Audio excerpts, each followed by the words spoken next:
Of course, there's a lot of things happening around here. A lot of MPs are arriving in shuttles. And behind me is where the red carpet is going to be. Minister in the presidency, Mondli Kungubele, now joins me for a conversation. Minister, thank you so much for your time. Good afternoon. Just 2 hours to the State of the Nation address. The last time you spoke to the president or saw him, what was his demeanor like? He looked calm, relaxed, ready for tonight's task. We're looking forward to that. And the main priorities that he'll focus on his speech? Naturally, the president would have briefed the nation tonight about the state of what he pronounced last year, February the 10th, area of infrastructure, energy, SMMEs, and of course the president would have spoken about how society is coalescing behind the programs that are confronting the nation. That's what the president is going to do. Should we expect any drastic or radical announcements from him regarding the issue of securing energy in the short term? I don't want to use the word more radical, but the president will make important pronouncements in as far as energy is concerned, more about what are we doing. If there are any additional interventions, the president will say something about that.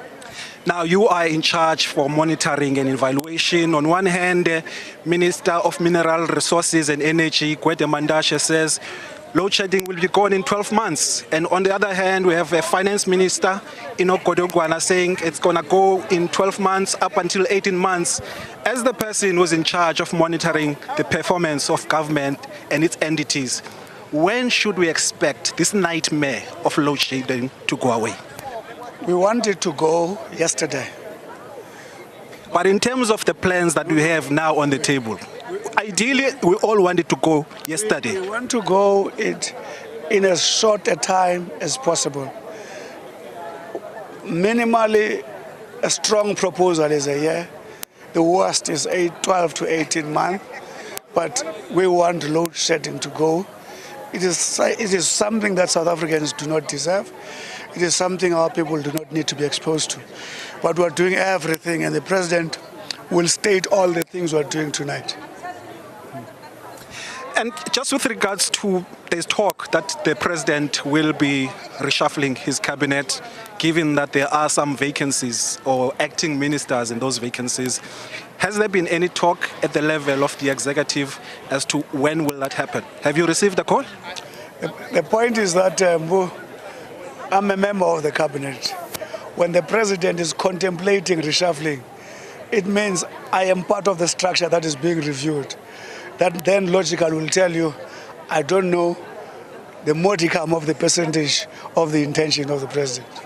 So you haven't got a call to say, Mondli Kungubele, come here, I want to talk to you. All I did, I had a session with the president in preparation for tonight. We didn't discuss about me and where I'm going. All I got are the tasks that I usually get. Does the president worry when there are threats that are issued ahead of his State of the Nation address and sometimes ahead of the oral question and answer session in Parliament? The reason why I'm asking this thing, I ask you, how is his demeanor going into today? When you left him, was he worried at all about the threats that have been issued by the EFF? If you want to know something about this president, he's very content with the implications of the Constitution whose drafting he led. He led the drafting of this Constitution. He knew its implication. He has actually passed a number of tests of the insane and sane, of the crazy and normal. He has always made sure that his reaction to those is within the framework of the Constitution he led to draft. So his calmness is to the extent that everything will be done within the Constitution. Does he feel that he's got his back against the wall, given that he doesn't seem to be enjoying support from the opposition parties? They don't seem to have trust in this national, action plan of energy plan. Does he feel that he's got his back against the wall, that he needs to say something that would at least appease a lot of sectors in our society? You know, let me tell you one thing, Mbu. I cannot remember when All I can tell you is that not long ago, when leaders' reputations were tested, none of these leaders compared with the president. Even compared to his own party, the president was 8% ahead. So I understand when the opposition is targeting him, it's because they know the critical factor he is in leading the organization. Lastly, before I let you go, Minister, obviously the issue of load shedding will have an impact in terms of the influencing of perceptions of people in society. Next year, we're going to the national general elections. Is the ANC, the ruling party, concerned that perhaps maybe this kind of nightmare that we're experiencing is going to affect the ANC's 50% plus one majority in the National Assembly? If you allow me a second to go back a bit, to quote one of the old man I respect so much, Chief Albert Luthuli, when he was asked if they ever thought who is going to be in power after freedom, he said that's not our primary objective. Our primary objective is to put the tenets of democracy so that whoever is in charge, humanity triumphs. That's what governs the ANC today. Our obligation to the service of humanity. We will be happy if we get elected, but that's not our primary focus now. Our primary focus is the reason why ANC exists. If you go to its aims and objectives, from point 1 to point 9 in Rule 2, it speaks about the state of the people, not about the conference of the ANC, not about the ANC. So that's what governs the ANC. But doesn't it bother you that it may push you below the 50% mark? We will not be comfortable if we are pushed below the percentage where we are able to determine the direction.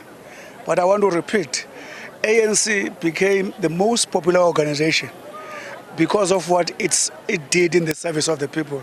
We are focusing on that, which actually kept us on top.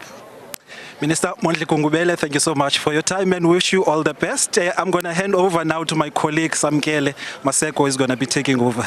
Well, Bulelani, interesting conversation there with the minister in the presidency. Also, a very powerful political figure in the political imaginations of the governing party. But South Africa is once again glowing on an international aspect, with Zakes Bantwini bagging in that Grammy Award with other artists in those Grammy Awards that were held recently. I'm going to now bring in the Deputy Minister of Sports and Recreation, Deputy Minister Nokawe Mafu. Deputy Minister, just the essence of South Africa glowing once again.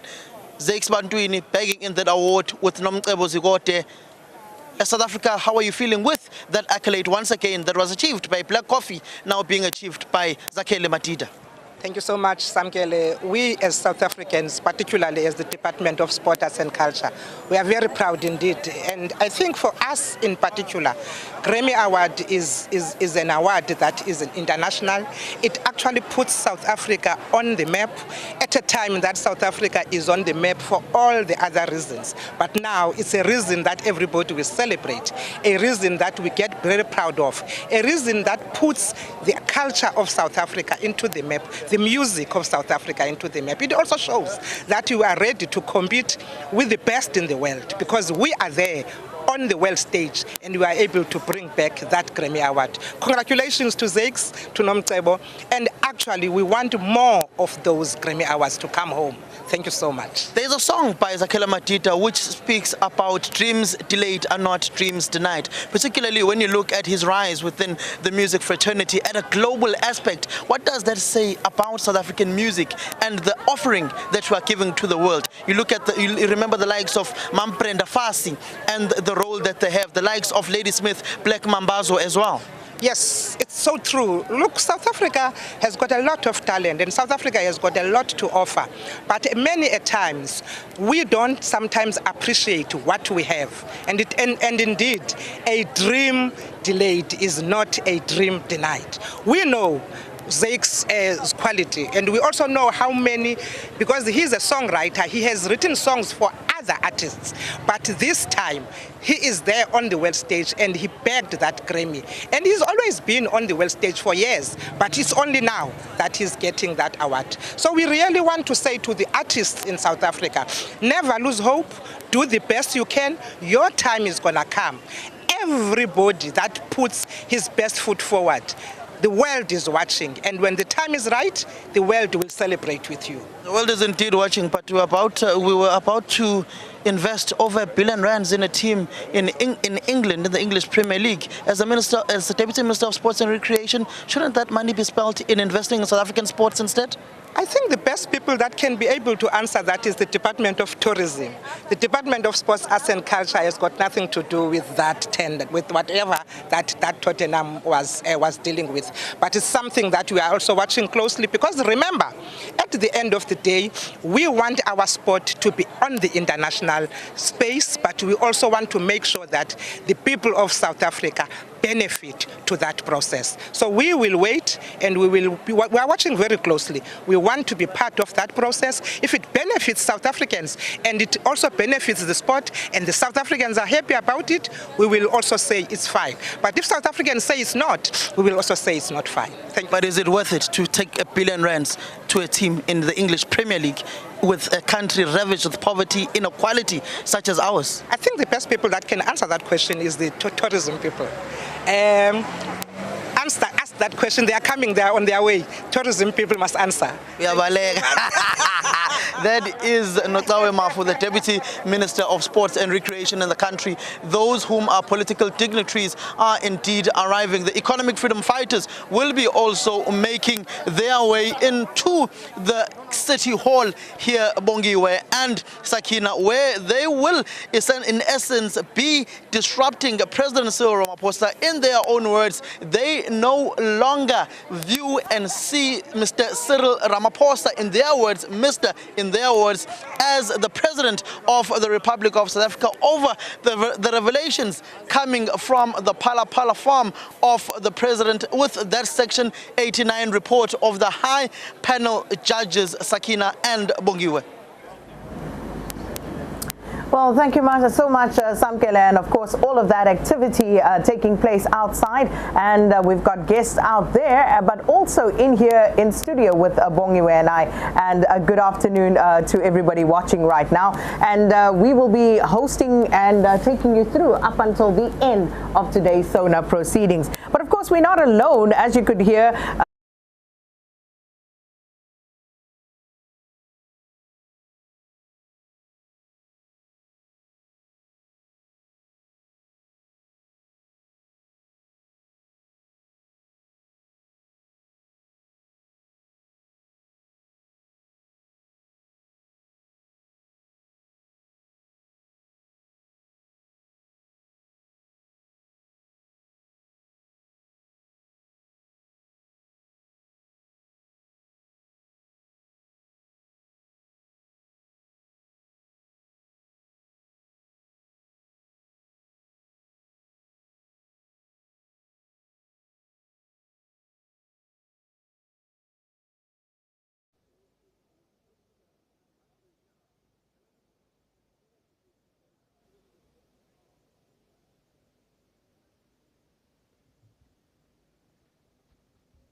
Are beginning to stream in here, making their way into the chamber of the Cape Town City Hall.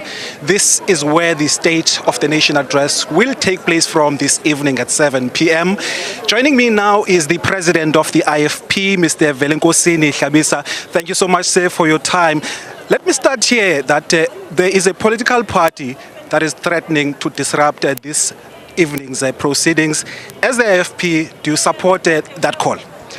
No, as the IFP, Bulelani, we do not support the disruption of the SONA. No matter how much we do not agree with the President, Cyril Ramaphosa, but today is an opportunity for him to try and gain the confidence of the people of South Africa and tell the nation what is different from what we have heard since he came into power. So the disruption, we are opposed to it. We are not going to support it. Can you give me one thing that the President must say for you to come out of this City Hall very happy? If he will declare a state of a national disaster on electricity so that there could be the removal of the red tapes on the SCM processes, because South Africa is in a crisis on the issue of energy. If he can do that, I would have said he tried the least he could out of all the failures the ANC have done in our country. Then I can listen when he talks about creating jobs, because if you do not solve electricity crisis, whatever that you promise is going to just be water under the drain, as our economy has been broken down by the constant load shedding for quite a long period. Let's turn to politics now. Has the leadership of the IFP met to discuss the alleged assassination of the EFF Secretary General Marshal Dlamini as accused by the party? Of course, we have met to discuss it. A desperation by the EFF. We had cordial relations with the EFF in our last meeting on 25 January. They thought their pulling out from the coalition is going to collapse municipalities in KwaZulu-Natal. It didn't happen. We have no reason why we can target Marshal Dlamini. He is not a factor. The EFF is not a factor where we govern. But they say their source is the police minister. What do you have to say to that? Yeah, what is good? They firstly said the police distanced themselves. Today, we listen on a video. Minister Bheki Cele distances himself from what they say they heard from him.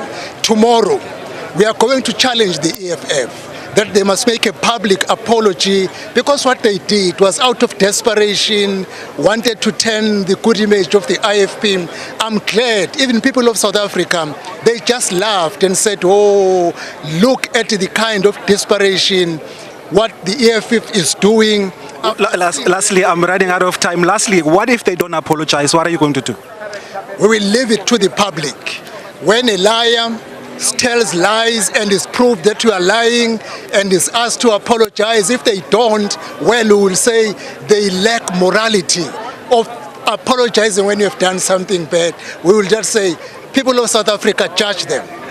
All right, thank you so much, IFP President Mr. Velenkosini Hlabisa. He is, of course, talking about the actions that have been happening between the EFF and the IFP. I'm going to hand over to my colleague Samkele Masako to take over. Well, Bulelani, that conversation of the IFP, as we join in the conversation, I'm just going to throw it once again to Mr. Hlabisa, the president of the IFP.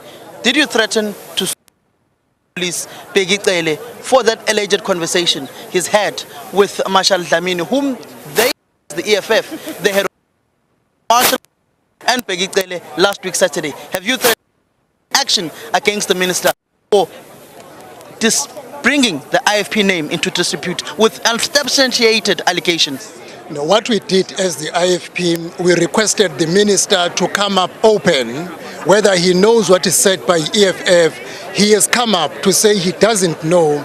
We would have no reason to threaten him for a legal action. We're going to go back to the EFF that own up your lies. Just apologize and be bold and be man enough that, well, we were desperate. As I've said, if they don't, we leave to the people of South Africa to see the kind of a political party that can lie on a broad daylight, but when it's time to apologize, they just run away. When you look at a province like KwaZulu-Natal, which is high on political killings and political assassinations, the history of the ANC and the IFP in the province, was this not assisting in bringing political reconciliation into that province that has been ravaged by political killings? That is why we quickly stood up and denied it and wanted the police to come up open, because we wanted to kill it. People of KwaZulu-Natal are politically mature. No one can bring the information that has no credibility, and that information confuses people. We are so happy because Bheki Cele has come forward, the police have come forward, the people of South Africa and KwaZulu-Natal, they know. The EFF must tell us why they chose to lie if they were not desperate. And we will demand an apology from them. Thank you very much, Mr. Felinkosi Ihlabisa, who is the president of party. I'm now going to bring in Mr. Bushy Mape, who is the premier of the Northwest Province. Mr. Mape, your province, a province that is largely rural, a province that has been ravaged by issues of lack of service delivery. What are you going to do this time around with your president providing the marching orders, knowing that service delivery in your province is at the lowest out of all the provinces in the country? That is a general statement. I don't wish to debate about service delivery being at its lowest. If I tell you about roads, if you travel from Lichtenburg to Mafikeng, have you ever used that road? If you travel from Rustenburg to Mafikeng, if you travel from Vryburg to Mafikeng, if you travel from Swaziland to Vryburg, there are no potholes. The roads have been repaired. Generally, what I think the media sometimes do not report correctly. There are roads that are problematic, I must admit, like the road between Wolmaranstad and Swaziland and the road between Koster and Lichtenburg.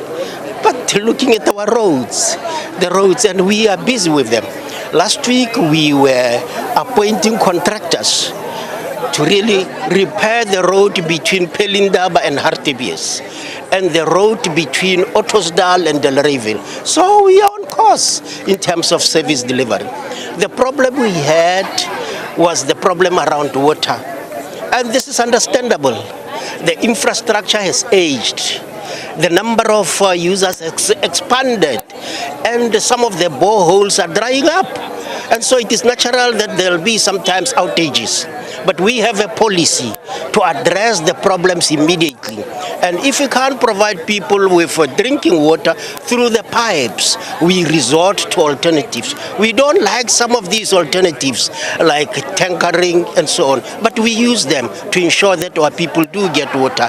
Problems are there, but I think we are on course. When you look at the Sobukla municipality, sewage in that municipality, refuse municipality is essentially on its knees. Your councillors were fighting amongst ourselves. What do you have to say about poor service delivery in that municipality? You go to Mafikeng. Mafikeng is literally a ghost town, Premier. But Samkelo, you are talking about history when you talk about the Chobotla. Why do you do that? The Chobotla, we dissolved that municipality. We established a new council. We established a task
noon or evening.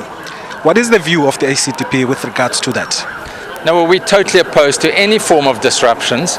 We believe the nation, South Africans, want to see their public representatives, want to see the state president respond to questions such as load shedding, such as what are we doing to the economy, what are we doing for job creation, what are we doing to deal with unemployment. And I think that is the key issue, and that is what I've said before when we've had disruptions. We cannot permit it, and I really trust that the presiding officers will be very firm and not allow any disruptions to take place, given the fact that the nation wants to hear the state president and wants to hear what he has to say. And now there's these threats of South Africa being grey-listed potentially later this month. What would you expect the president to say with regards to that? Well, I really hope that he will send a message to the international task force that is dealing with us that South Africa is doing everything in its power to avoid that grey listing. And I raised it yesterday in the Justice Portfolio Committee with the NDPP. Prosecutions of money laundering cases, of terrorism finance cases, and yes, we are doing it, but maybe we're not doing enough. We've passed a number of pieces of legislation to address the concerns that have been met, and I really trust that South Africa as a country has done enough to avoid grey listing, because that will have a severe impact on our financial services, and of course we can't afford that given the fact of our economy and given how we're struggling with economic growth, with job creation, and of course with load shedding. All right, Steve Swart, ACDP Member of Parliament, thank you so much for your time. And now I think I'm going to bring into this conversation Samkelo, who's going to be speaking to Dia the Delicious. Well, before we go to the Dia the Delicious, just look at the heavy security there, Bulelane, from SAPS, as we show those visuals of SAPS ready to deal with any protests that may ensue here at the city of Cape Town City Hall, where the State of the Nation address will be taking place. I'm now going to bring in the man they call Dia the Delicious, Dia the Darling, the Premier of the Eastern Cape, who's been running away from Enoch Mkhichima. I've not seen you in Enoch Mkhichima where there are protests, Dia. Have you addressed the residents there? No, I've been there. I'm residing in that space. That's my home, that's my region. MEC has been on the ground. When the Premier is required, Premier will be available. I'm a Premier who has never run away from any crisis. I confront the crisis. What is the main issue of Enoch Mkhichima, particularly those residents? They're saying that infrastructure has not been refurbished since the ANC took power within that particular district. Why have you not been servicing the people in that specific area? You've been the provincial secretary, you are now the Premier of the province. Why is there no service delivery? Where you come from? That's a lie. If you go to Queenstown, you will see a town with an infrastructure that is there. Yes, the infrastructure has got its own challenges. The municipality collapsed when we amalgamated 3 municipalities, small municipalities that had huge debts from Eskom into one with actually former Lukanji. From there, that municipality has never taken off the ground. It has been a challenge after challenge. We've been there, we've been intervening, we've been there with National working together. But the town is there. The town infrastructure remains there. Yes, there are challenges in terms of that maintenance, etc. The municipality has been deep in debts, but we are trying to solve the problem. Thank you very much, Mr. Oscar Mabuyane. They call him Dia the Delicious. But here's another interesting Deputy Minister, David Mahlobo, Deputy Minister of Water and Sanitation, and also an engineer by profession. Deputy Minister Mahlobo, the issue of infrastructure in the country, how do you deal with that issue? You were sent to Mfuleni to deal with the sanitation issues within that specific municipality. Not yet fully resolved, sewage still running through Sebokeng. There's an issue now of refuse not collected in that municipality. How do you sort out these infrastructural defects in municipalities? Well, His Excellency the President will spend more time, because as part of reigniting our economy, infrastructure will remain the bedrock. And in the economic reconstruction recovery plan, those matters are going to feature very highly. And you know that Mfuleni we've intervened. There is progress that is being made, but we are far from complete, because that intervention will take us about 3 to 5 years, because infrastructure was allowed to degenerate and the population grew, and we'll need about 8 billion to do that. But we know that His Excellency the President and the Minister of Finance will put more emphasis around issues of water and sanitation. There are many communities that doesn't even have access to water today, and in other areas we know that we have done a lot in dealing with those particular issues. Minister Mahlobo, on the issue of particularly on local government, you were sent to deal with an issue of demarcation and municipalities being dysfunctional within the Free State province when you were there for your political party festivities in January. When you look at the nub of the issue of local government, where it's the basic necessities, the basic services are meant to be given to the people, but they are not happening, how do you ensure that you provide those services when you have, in the words of your Minister of Mineral Resources and Energy, Gwede Mantashe, failed to demarcate a province like the Free State properly? These matters is not only the function of demarcation. When it comes to local government, there are a number of issues that we have not gotten right as the ANC. Our funding formula is incorrect. It assumes that all citizens will be able to pay for services. But the reality in the undercurrent economic climate, they are not going to be able to pay. One of the most important aspects is that in each and every community, we must be able to say, what are these endowments? They have the land, they have the people that are there. If you invest in skills development, you can be able to generate local economies. They will start to pay for services. But at the very same time, national government for those struggling areas, we must be able to intervene and be able to give them the resources they need. Lastly, it's a function of leadership. Some of the people that we have deployed there, they are not up to scratch, including those that are deployed in administration, that they are not being in a position that they are delivering to the best of their abilities. Therefore, issues of meritocracy in the building of a developmental state and issues of accountability in terms of performance, including giving incentives, but consequences for those who are not going to be able to perform. The time has arrived that they should step aside.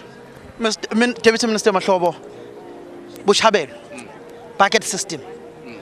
Your party was formed in Mangaung in 1912. You were there in 2012 for your own conference. Till today, they still use the bucket system.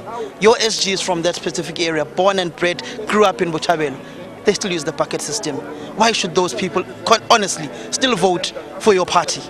Those are historical problems. Remember, if you are going to remove the bucket system and you go to a SWAT system, you need to have a bulk infrastructure. Fortunately, the areas we are speaking about, the Department of Water and Sanitation under Comrade Senzo Mchunu, we are intervening, including in the Northern Cape. Currently, our teams, they are on the ground. They are working very hard that during this financial year, we must be able to put a dent on those particular conditions. But in South Africa, when it comes to sanitation, where there is no water, you will not be able to provide a SWAT system. But where if there is other alternative of a sanitation system, it must be able to operate it, maintain, so that it does not cause some nuisance in terms of the flies, but at the very same time become an environmental hazard.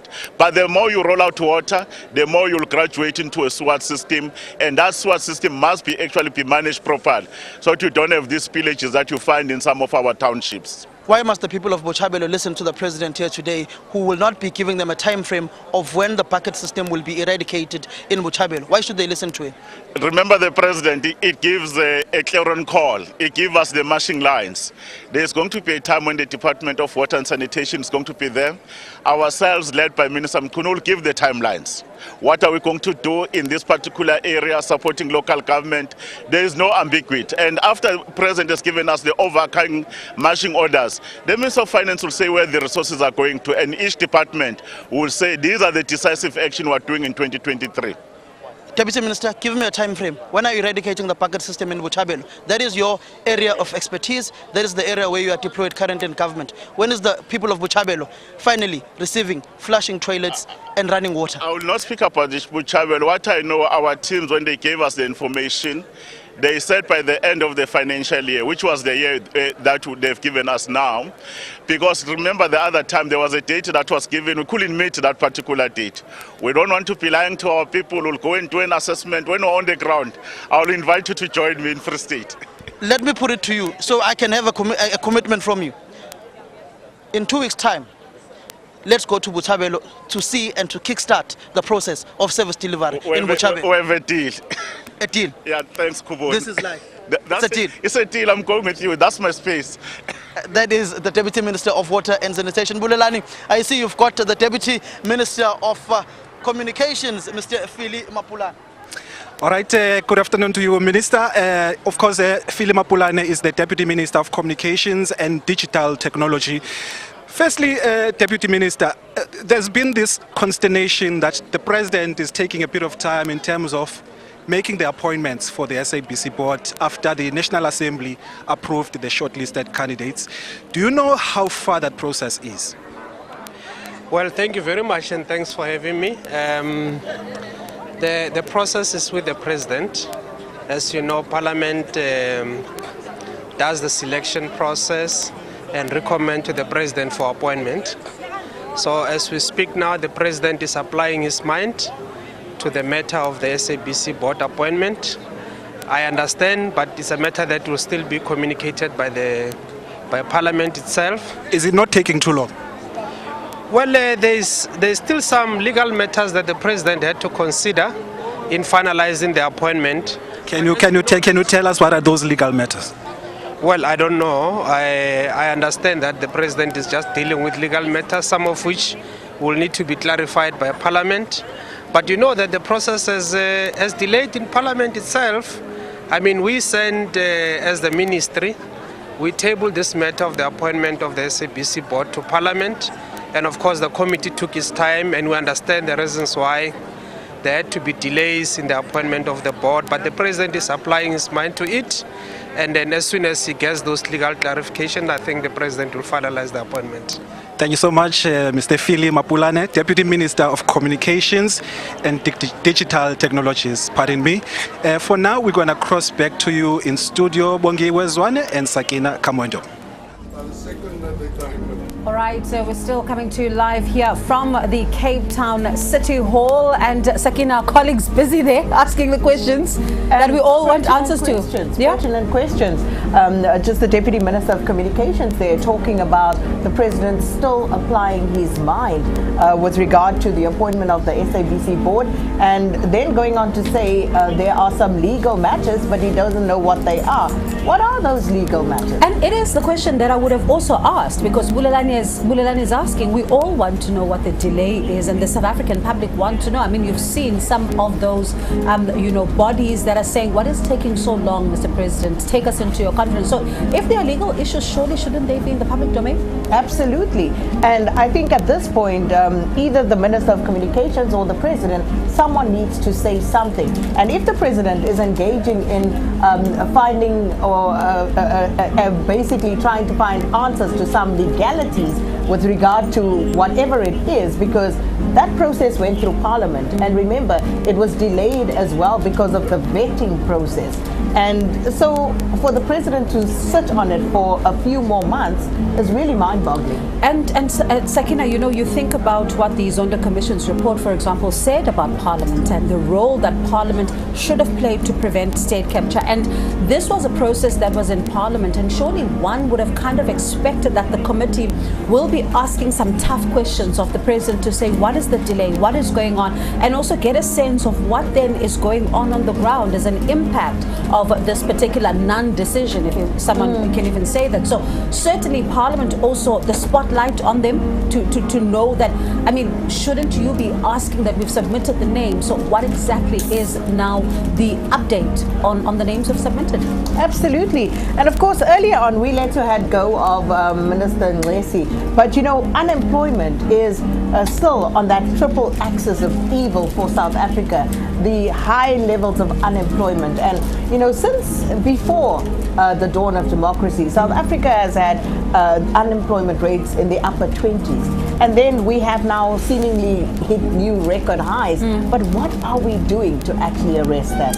Employment stimulus, social compact. What employment do stimulus, we not have an overpopulation of plans and very little implementation? One wonders, and it is a valid question to ask. And indeed, and we'll come back to that because we'll speak to our analysts about these things later on, because the President last year also again gave us numbers about job opportunities, but what's happened since then? We'll come back to that later on. As we then go back to Bulelani. Well, welcome back. We are just a few minutes away before the red carpet area is closed off to the media. But fortunately enough, we've been able to catch the Western Cape Premier, Alan Winde. Mr. Winde, thank you so much for talking to us. Firstly, as the province, what would you expect the President to announce in relation to the issue of load shedding and dealing with that? Well, of course, I mean, that's what we had to hear is what are we going to do about fixing a broken country? But if I had to say what's the one wish, it definitely is about load shedding, energy provision. How are we going to make sure that we're cutting the red tape that's slowing down investment of the private sector to come and help us with our energy solutions? How are we going to enable our municipalities? We see Cape Town has already been given permission to generate power and buy power back from its citizens and businesses. Let's just make that a blanket application to all in good standing municipalities that they can automatically go and do it. We need to see real urgency on the one side, and I also need real clarity of exactly how bad it is. We get told that up to so many megawatts are going to come in this year, and perhaps that and perhaps this. I don't want to know perhaps. I want to know we're going to get 37 megawatts on Tuesday, and this is who's going to deliver it, and I want 500 megawatts on Friday, and this is who's going to deliver it. We need real clarity so that we can all plan, because it is an absolute disaster, killing jobs and killing our economy and really depressing every single citizen in our country. As the province, have you been able to quantify in terms of what are the losses to the economy in the province? So, of course, we hear the overall number of R1 billion a day. In our province, we know 75 million per load shedding level. So, I mean, that is immense. And when you look at it, I mean, we spent 30 billion rand as South Africans last year on mitigating measures. Those are inverters and, load protection plugs. 30 billion rand. But who spent that money? It's your middle class. What about the people who can't afford those measures? The person who's in matric trying to study in the evening, or like yesterday, I visited a lady who's got a business. She does baking and catering. She would normally get up at 3 o'clock in the morning to bake for her daily customers. She can't get up until load shedding finishes. She's already had to let staff go. That cannot be the future of our SMMEs and citizens. So that's why we need urgency and we need clarity. Just with regards to law enforcement, you've in the past have been calling on the national government to actually devolve that power so that the province and the cities can take over it. Do you still believe that is the answer to fighting crime in cities? Yes, absolutely. There is no doubt we need a new model. The current model means that every year or every quarter when crime stats come out, the crime levels go up. They never seem to come down. We've already trialled a project in the Western Cape in partnership with the city. Then you see the only places in the country where murder is coming down is where we're trialling these actions. That says to me we've got to have a discussion about changing the model. I believe it's got to be decentralized. I must say I'm very encouraged by the Premier of Gauteng, because he and I are having exactly the same conversation. And I think there's already a start of saying, let's try something else. We cannot keep the same thing going over and over again and the crime stats keep going up. We've got to turn it around. Lastly, the DA-led Western Cape seems to try to do things differently or that are not part of the national agenda. Is that a way of trying to be independent from the rest of South Africa? Where does the DA stand in terms of, this issue of cessation? No, I don't believe in it. I don't believe it's possible. I don't think our constitution enables it. But it's not about doing things differently just for the sake. I mean, if something works well, we will support it. But when it doesn't work, you've got to try something else. And that's what I'm missing in government. When things are not working, we just keep doing the same thing. Load shedding is a perfect example. For 15 years, we need to change it when it doesn't work. Try something else. At least fail trying to something else. Don't do the same thing that's failing over and over again. All right, thank you so much, Western Cape Premier, Mr. Alan Winde. Of course, he is talking and wanting to hear a lot about how the national government is going to deal with load shedding. For now, I'm going to cross to Samkele Maseko. Well, Bulelani, we'll be picking up that discussion you had with the IFP leader, Vilangosini Hlabisa. Minister Pegicele, issues around you, the police, the EFF and the IFP. Did you call the EFF Secretary General Marshal Dlamini last week Saturday to deliberate on this issue of a political assassination plot against him by IFP leaders? Where you were when I answered that thing during the day? I've answered this thing. Did you call Marshal Dlamini last week Saturday? This thing, I've answered it this way, that on the 30th of January, I received the information that there might be a problem at KwaNongoma because they want to outvote the government at KwaNongoma. So people were requesting for an extra kind of policing so that they are protected. On the 4th of this month, I was briefed that there is a political temperature going out among or between the 4 political organizations. And then the request was made to say it would be good to engage the political leadership. I phoned Ugwala, I phoned the Secretary of the ANC, I phoned the Secretary of the FF. I said there is this, it will be good to meet, and then we'll try to prevent, we'll try to reduce any form of political temperature going for election, knowing the case at end, you can't take things for granted. And indeed, we agreed that we'll have further meetings with them. Then, the information I have, I've shared with these leaders. I did not have the information pertaining individual assassination or any party assassinating any party. That information I did not have, so I could not have conveyed the information that I did not have. But there is information in the public platform now that we need to investigate and investigate everything else. On the issue of crime and security within the country, what are some of the immediate measures that you are hoping the president will provide in your quest to eradicate crime within this country? Well, one thing President did with the previous State of the Nation, he announced the increment of police personnel. And he said he will give us 10,000 last year. We have just passed 10,000 on December 15. They are there. We're giving another 10,000. Remember, in the year 2010, we had 196,000 police in the Republic of South Africa and 50 million people. Today, we have 176,000, 20,000 down, and we have 63 million people in the Republic of South Africa. The numbers of the police will help us in terms of visibility, in terms of further training, taking from the pool and to skill them more. For instance, out of 10,000 we had, we've taken 4,000 already to train them as POP. Unfortunately, if somebody would have done his or her job, we would not need the POP, because POP respond where the service delivery is not taking place, where there are potholes, where they complain about water and all that. So if everybody does his or her work, we'll have a better chance of using the police where they're supposed to. But training this year, we are giving extra, and that will help us with visibility and making sure that all police stations, they have better population of police. What is happening also when it comes to issues of criminality? Just take us into confidence. What is happening there?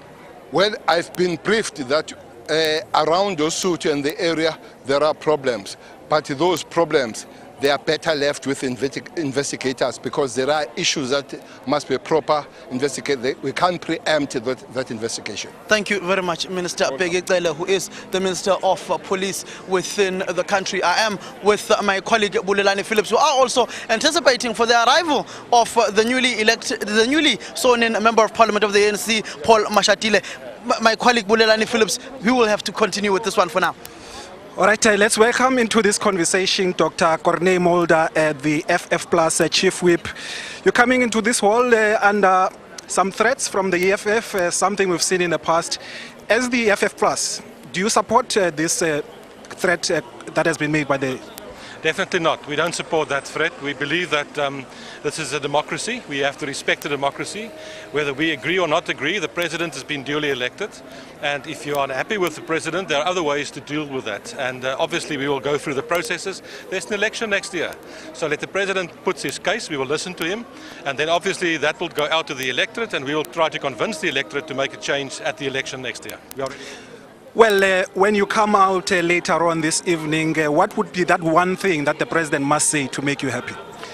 The one thing that the president needs to say is he needs to convince us that this time it's going to be different. It's going to be different because there's a seriousness, there's a real commitment. Up to now, in the past sonars, we've heard words, words, words and more words, but no action, no deeds, nothing at all. I would like to see honesty, and I would like the president to reach out and to acknowledge the fact that alone the ANC can no longer govern this country. We've moved beyond that point now. Do you support this proposal of declaring a state of national disaster? there's a huge debate with arguments on both sides, and it could be done if it's done in a positive manner by doing certain specific issues, that specific measures to be taken to sort out the energy crisis. But then obviously we are so skeptical at this stage because of the experience in the past during COVID in terms of corruption, etc., etc. So people look at this whole thing with such a negative approach. But there could be some positive aspects if it's done in the right way. Just on the issue of rationalizing SOEs, it's a commitment that has been made by the president before. When it comes to Eskom, would you support an extended bailout to that entity, given the current situation? I believe so, because the reality is our whole country, the whole economy at the moment is grinding to a halt, is suffering because of that basic necessity of energy. We don't have that. And if that step could assist so that we can make that breakthrough, we will have to look at all those options, and that is one of them, yes. Lastly, before I let you go, do you have confidence in President Ramaphosa? No, I don't. I don't have confidence. He's still the leader of the ANC. And the ANC has had their chance. Next year it will be 30 years that they've governed. It's time for change. I believe we will get a new government after next year, a coalition government, and that will solve and take us in the right direction. And you'd go into coalitions with the ANC? No, we won't. We won't. No, there's no reason. With the EFF? No, no reason. It's not. With the DA? The DA, if they get enough seats, we will talk to them. All right, thank you so much, Dr. Corday Mulder, the FF Plus Chief Whip, talking to us about what they expect from the president's speech. For more reaction, I'm going to give over to Sam. Well, Bulelani. Why would I trust this What? boy? So you're alive. You're alive. Why would you trust this boy? Why would I trust you? Why would I trust You and Tandi Mahambe, what's happening there? Who's Mahambe Hlala? Oh, the chairperson of the portfolio committee. Ooh.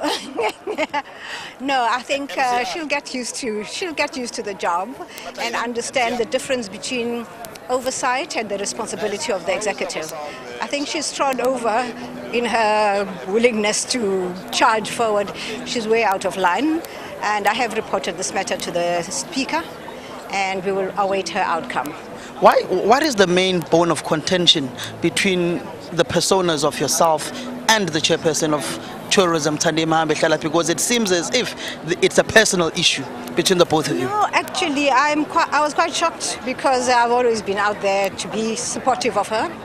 She has not been well for some time, and I had to make sure that, you know, she is represented in the best way possible in Parliament. I think that the cameras do something to her, and she really has played up completely out of control with the decorum of the House, and within her, completely outside of her powers. So I've lodged a complaint. She is out of line. Have you had an engagement with the president on a one-to-one basis on this issue of the sponsorship of advertising South Africa to Tottenham Hotspurs? I think it would be very wrong for us to be commenting on the president when he's going to be making his speech. That is for another time. What would you like to see happening to Tandi Mahambe Hlala for what transpired in the portfolio committee? Do you feel disrespected? Of course I feel disrespected. I can't be talked down to like that. I've been in Parliament all my life, all my adult life, and I have reported the matter. And I think there is a way to be firm, and there's a way to be disrespectful, and I will not take disrespect. So I've reported the matter, and we'll see what the outcome is. Okay? Thank you very much. That is the Minister of Tourism within the country. Are you going into a coalition with the ANC in KwaZulu-Natal? Well, let me tell you, we have to do what is in the best interest of the people on the ground. Unfortunately, let me say this again, coalition governments are not working in South Africa. And I think we need to rethink as to how we're going to address this so that we can better deliver to the people on the ground. At the moment, coalition governments is all about power, control, and financial resources. It's very unfortunate. What's going to be the role of the NFP in this new reconstitution of these local councils that were hung in KwaZulu-Natal? Who are you effectively going to go into bed with? It depends on what the best possibility is. It depends on which party is willing to work with us in the best interest of serving the people of that particular constituency. Who has approached you thus far? Who are you having serious discussions with at this point in time? Well, the IFP has been in discussions. The ANC has been in discussions with us. And, depending on which municipality it is, again, there we will decide what is in the best interest of those people. So at times it could be the ANC, at times it could be the IFP. But one thing I can tell you for sure, we have not taken a decision that will only work with either the ANC or the IFP or any particular political party. Thank you very much to the NFP. The president of ATM, Mr. Zungul. Your game plan here today, are you going to be listening to the State of the Nation address, or you are going to say the Section 89 report must stand and the president must leave? Mamela Mfethu, there's nothing to listen. Utatu Ramaphosa is clearly failing to govern the country. This is the 7th time he's delivering a SONA, and in all of these 6 other times he's made promises that he has not kept. He's shown time and time again that he's out of touch with people's realities. And most importantly, what you've just raised now, there is a report that is saying that he may have committed serious wrongdoings towards the Constitution and acts of misconduct. Therefore, it cannot be business as usual. We cannot be sitting as parliamentarians like children, as if we do not know that the caliber, the character of the person that is addressing us is a person that has been found to have seriously committed wrongdoing on the side of the Constitution. What form of action, practical action, will you be taking here in this State of the Nation address tonight? We will be holding him accountable. Fortunately, the rules of Parliament allow us, members of Parliament, to ask, to raise point of orders, to ask questions, and that is exactly what we'll be doing tonight. Thank you very much to the president of the ATM, the General Bantu Holomisa.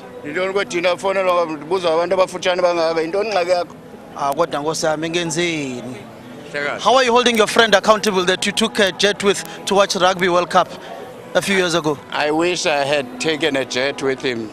I used my own ticket money to buy a ticket. But anyway, we are looking forward to hear what the president's plan is. I mean, they have been having lechutlas the whole year, and hopefully in those lechutlas they have a plan. But the key to the whole thing is how are we going to make sure that our economy takes a little bit of a shape instead of going all over the world borrowing monies, which we are not going to be able to service those debt at the end of the day. Mr. Holomisa, when you look at last year's State of the Nation address, particularly on the energy trajectory of the country, do you have any faith that the ANC government will eventually eradicate load shedding? The ANC government has failed many times, not only on energy. There's no government here, we're strictly speaking.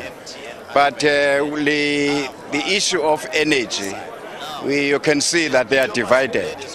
And their obsession of moving away from fossil fuel to renewable energy without infrastructure, there will be no transition without transmission.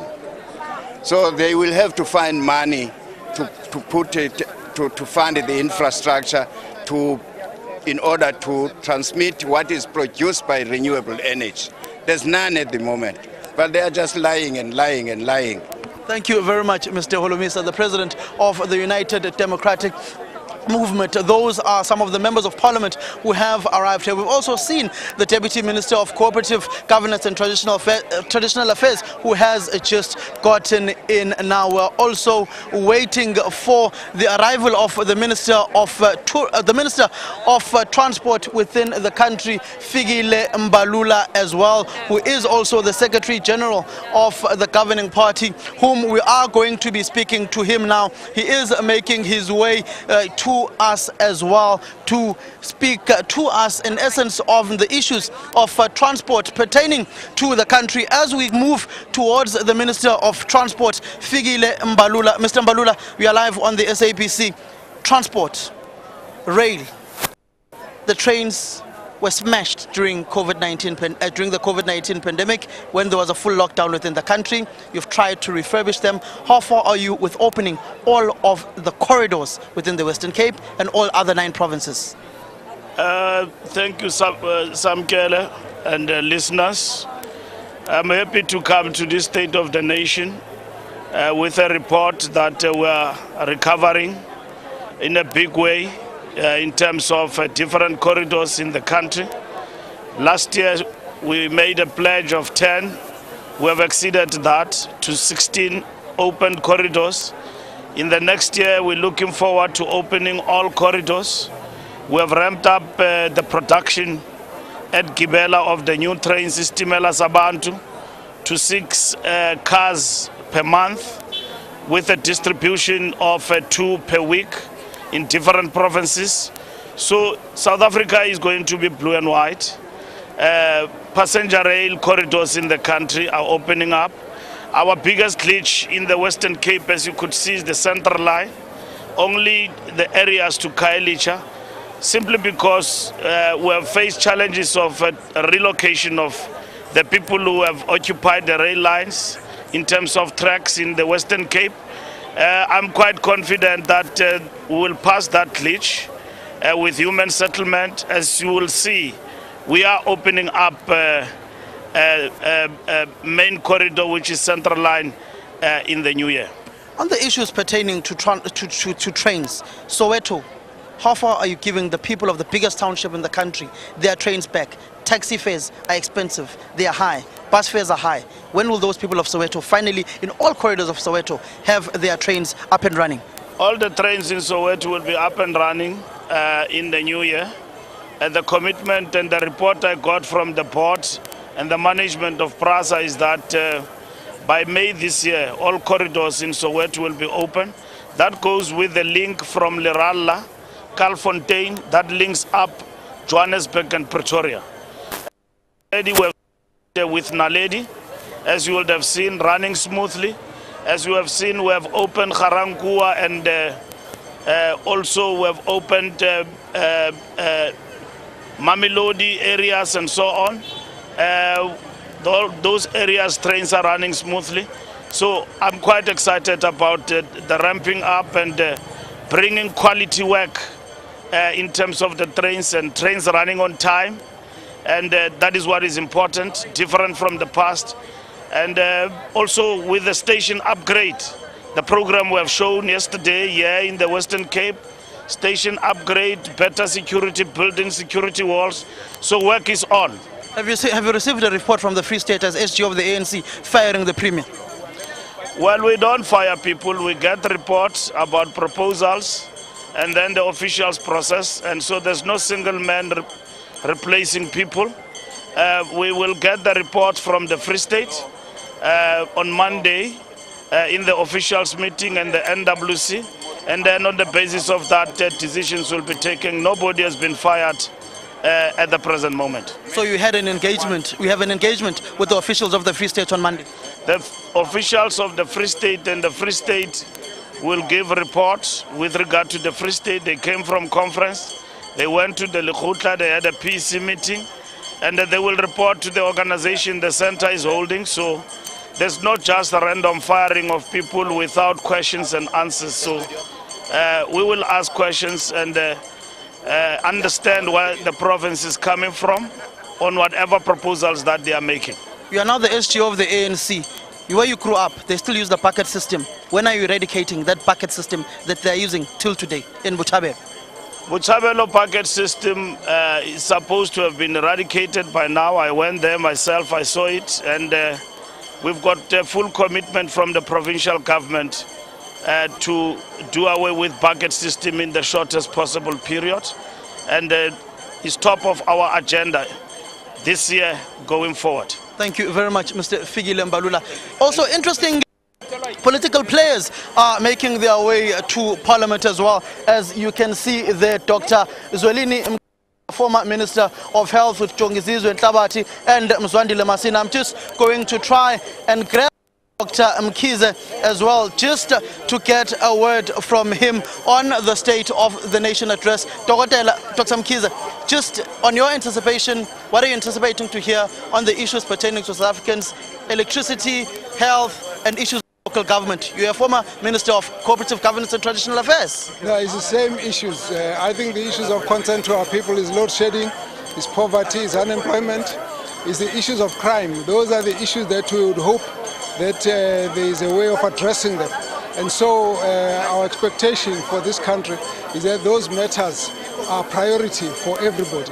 And so we believe it should be on the agenda on the State of the Nation address. Thank you very much, Dr. Mkhize. I am with my colleague Bulelani Phillips as well to speak to the Minister of Enterprises, Minister Pravin Gordhan. Hey, sir. How are you, Mr. Gordhan? Good.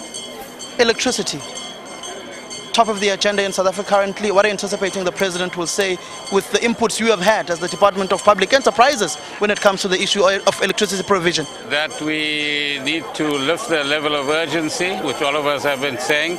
There's a clear program that the President has set out last year, and we must accelerate the implementation of the solutions. And this is not just a government thing, this is a nationwide thing. Electricity shouldn't become a political football. And every single household, every single business can play a part, whether it's putting up a rooftop solar, putting off your geyser, your swimming pool, or whatever the case can be. All of us can make a contribution. It's a tough time, we understand that. It creates lots of difficulties, we understand that as well.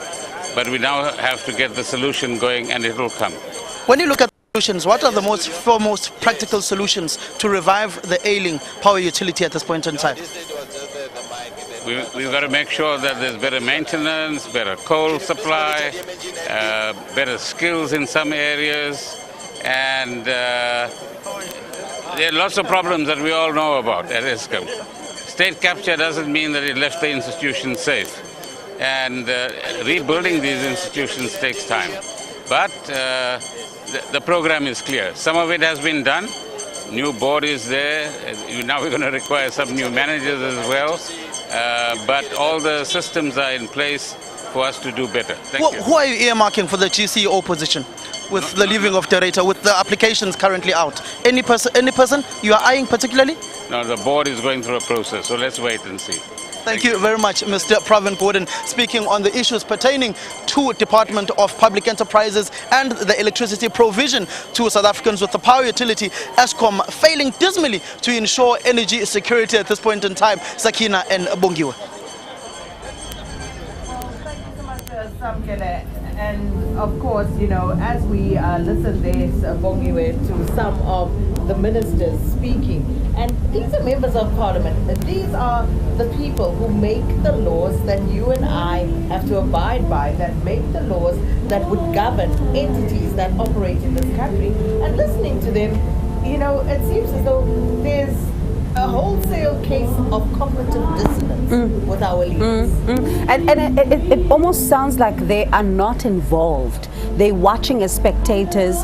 They basically say, as much as you South Africans, this is what we also want. But if then you listen to someone who's a member of parliament saying we want more jobs, we want this and that, but they're not saying, as parliament, this is what we've done in the past year to be able to ensure that we hold those in power to account, to make sure that whatever it is that we've put in place as either a proposal, as either a law, as either a bill, anything is actually coming to fruition. But you're listening to all of them, they're still talking aspirational.